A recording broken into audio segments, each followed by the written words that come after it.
தமிழ்நாட்டில் இருக்கக்கூடிய இளைஞர்கள், இளம்பெண்கள், உழைப்பாளர்கள், தொழில்பேட்டையில் வேலை செய்யக்கூடிய தொழிலாளர்கள், கூலி தொழிலாளர்கள் என்று பெரும்பாலானவர்கள் சில புதிய கட்சிகளில் இணைந்து கொள்கிறார்கள். நாம் தமிழர் கட்சி, அதே போல விஜய் தொடங்கி இருக்கிற தாவேக கட்சி போன்ற கட்சிகளிலே இருக்கிறார்கள். நான் சொல்வது என்னவென்றால், இது என்னுடைய கருத்து மட்டுமல்ல, நானும் அரசியல் தளங்களிலே மிகவும் அடிபட்டு நொந்து போய் நம்ம வெளியேறிட்டோம்.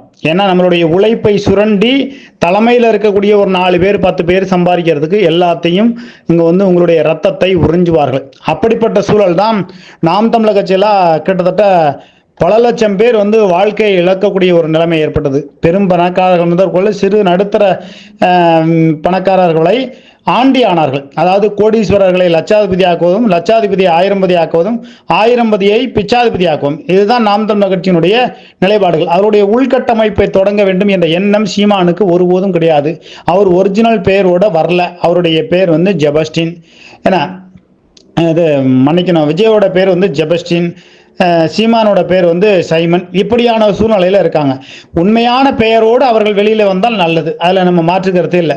ஆனால் அவருடைய கட்சியிலும் என் போன்றவர்களும் ஏமாந்து நிறைய பேர் உழைத்து ஏமாந்து போயிருக்கிறார்கள்.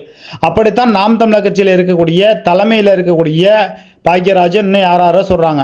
அவர்களெல்லாம் பெரும் பெரும் பணக்காரர்களாவதற்கு, துரைமுருகன் போன்றவர்கள் பணக்காராவதற்கு பெரும்பாலான இளைஞர்கள் அவருடைய சொந்த பணத்தை போட்டு நாம் தமிழர் கட்சி செலவு செய்து கொண்டிருக்கிறார்கள். அது உண்மையாகவே ஏற்றுக்கொள்ளக்கூடியது அல்ல. அப்படி நீங்கள் செலவு செய்தீர்களானால் உங்களுடைய குடும்பம் நாளைக்கு நடுத்தருவில் நிற்கிற போது சீமான் போன்றவர்களோ விஜய் போன்றவர்களோ காப்பாற்ற மாட்டார்கள். அங்கொன்றும் இங்கொன்றுமாக யாருக்காவது ஒருத்தருக்கு உதவி செஞ்சுட்டு நாங்கள் பெரிய அளவுக்கு உதவி செஞ்சோம் என்று ஏமாற்றிக் கொள்வார்கள். ஆகவே நாம் தமிழர் கட்சியில் இருக்கக்கூடியவர்கள், அதே போல தாவேக கட்சியில் இருக்கக்கூடியவர்கள், அண்ணன் விஜய் அவர்களே வணக்கம், எனக்கு ஒரு 10 லட்ச ரூபா பணம் போட்டு விடுங்க, இந்த தேர்தலில் வேலை பார்க்குறேன். சீமானுக்கு அது மாதிரி தொடர்பு கொண்டு அண்ணா சீமான் அவர்களே ஒரு 5 லட்சம் அக்கௌண்ட்டில் போட்டு விடுங்க, உங்களுக்கு வேலை பார்க்குறேன் அப்படின்னு சொல்லுங்க. அப்படி பணம் வரலன்னா வேலை செய்யாதீங்க, உங்க சொந்த பொழைப்பை பாருங்க. ஏன்னா இப்போ திமுக கட்சியில் பணம் போட்டாங்கன்னா சில ஒரு 5000 ரூபா போடுறாங்கன்னா 7000 ரூபாய் எடுத்துடுறாங்க. அதே போல அதிமுக அரசியல் என்பது பிழைப்பு தான். அது இனிமே உழைக்க வந்திருக்கிறேன், பிழைக்க வரவில்லை அப்படின்னு சும்மா சொல்றதெல்லாம் பொய். அதனால அனைத்து அரசியல்வாதி கட்சிகளும் அரசியல் தலைவர்களும் பெரும் பணக்காரராகி விட்டார்கள், வெளிநாடுகளை சொத்து சேர்த்து விட்டார்கள்.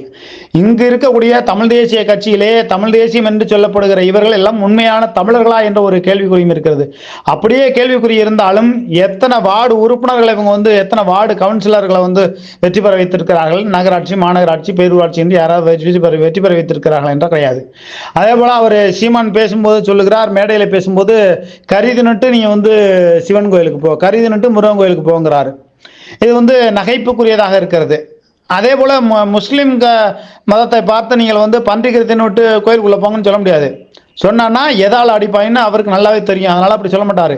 இவர் உண்மையான ஒரு பெயரோடு, அந்த கிறிஸ்துவ பெயரோடு இருந்து கொண்டு இந்து மதத்தை பேச முடியுமானால் முடியாது. அதற்கு தான் அவர் சீமான்னு மாத்திக்கிட்டு செந்தமிழன்னு போட்டுக்கிட்டு ஒரு மதத்தை இழிவாக, மோசமாக, கேவலமாக எந்த அளவுக்கு அருவருப்பா பேசணுமோ பேசிக்கிட்டு வர்றார்.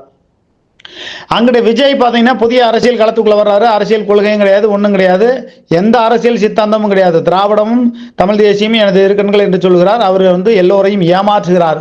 ஒன்று சாம்பார் ஊற்றி சாப்பிடணும், இல்லை ரசம் ஊற்றி சாப்பிடணும், இல்லை சாம்பார் ஊற்றி சாப்பிட்டுட்டு ரசம் ஊற்றி சாப்பிடணும். சாம்பார், வத்த குழம்பு எல்லாத்தையும் ஒன்றா ஊற்றி சாப்பிட்றாரு.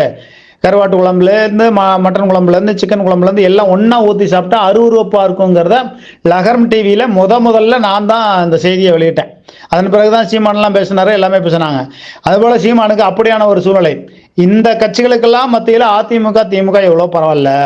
ஆனால் அனைத்து இந்திய அண்ணா திராவிட முன்னேற்ற கழகம் ஒன்றுபடாமல் ஆட்சி அதிகாரத்துக்கு வருவது என்பது சாத்தியமில்லை. அந்த ஒன்றுபடாமல் ஆட்சி அதிகாரத்துக்கு வருவதற்குண்டான வேலைகளை அம்மையார் சசிகலா அவர்கள் செய்து கொண்டிருக்கிறார்கள். நிச்சயமாக அதற்குண்டான வழிவகைகள் இருக்கிறது. அதே நேரத்தில் திராவிட முன்னேற்ற கழகம் பெரும்பாலான மாவட்ட செயலர்கள், ஒன்றிய செயலர்கள் அடாவடி ரவுடித்தனங்கள் செய்து கொண்டு பல கோடிக்கு அதிபதியாக இருக்கிறார்கள். பல மாவட்ட செயலர்கள் பல கோடிக்கு கிட்டத்தட்ட திருச்சியிலேருந்து, புதுக்கோட்டையிலேருந்து, தென்காசியிலேருந்து பார்த்தீங்கன்னா ஒவ்வொரு மாவட்ட செயலரும் தோராயமாக ஒரு 300 கோடி ரூபாய்க்கு மேலே அதிபதி ஆகிட்டாங்க. யாருக்காவது 10 பைசா செய்வாங்களான்னா செய்ய மாட்டாங்க. அந்த கட்சிக்காரங்களுக்கு, கிளைச்செயலாளருக்கோ அவருடைய திருமணங்களுக்கோ போனால் ஒரு திருமண மண்டப செலவோ ஏதோ ஒன்று ஏற்றுக்க மாட்டாங்க, கோடிக்கணக்கில் சம்பாதிப்பாங்க. அதனால திராவிட முன்னேற்ற கழகத்தில் ஒரு சில பேர் நல்ல பேர் இருக்காங்க, அங்கொன்றும் இங்கொன்றுமாக. எல்லாருமே நல்லவங்கன்னு சொல்லிட முடியாது. அதே நேரத்தில் அனைத்து இந்திய அண்ணா திராவிட முன்னேற்ற கழகத்திலையும் திராவிட முன்னேற்ற கழகத்திலையும் தொடர்ந்து என்ன ஆட்சிகள் மாறுகிறது போது காட்சிகள் ஒருபோதும் மாறவில்லை. திருச்சி மாவட்டத்தில் சமயபுரம் பகுதியில் காலையில் 4 மணிலேருந்து கள்ளச்சந்தையில் சரக்கு ஓடுது.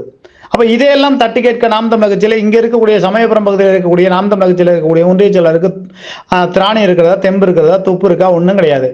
ஆனால் வந்து தவறான சட்டவிரோதமான செயல்களில் ஈடுபட்டு கொண்டு நாம் தமிழர் கட்சியில பல மாவட்டங்களில் சம்பாதித்து கொண்டிருக்கிறார்கள். சீமான் 2021 இதே எஸ்பி வேலுமணி கிட்ட 30 கோடி ரூபாய் பணம் வாங்கினாரா இல்லையா? எம்பி தேர்தலில் 2024 75 கோடி ரூபாய் பாரதிய ஜனதா கட்சிகிட்ட வாங்கினாரா இல்லையா? வாங்கினாரு. அதை உறுதியாக சொல்றாங்க. பிஜேபி காரங்களும் சொல்றாங்க, திருச்சி சூர்யா அவர்களும் சொல்றாங்க, தொண்டாமுத்தூர் பகுதியில் இருக்கக்கூடிய நமக்கு முக்கிய நண்பர்களும் சொல்றாங்க. அப்ப அனைத்து இந்திய அண்ணா திராவிட முன்னேற்ற கழகம் திமுக இதற்கு மாற்றாக வருகிறேன் என்று சொல்லிக்கிட்டு பாஜகவிடம் பணம் வாங்கி கொண்டு அரசியல் செய்கிறவர் எப்படி திமுகவுக்கும் அதிமுகவுக்கும் மாற்றாக இருப்பார் என்பது நமக்கு புரியவில்லை.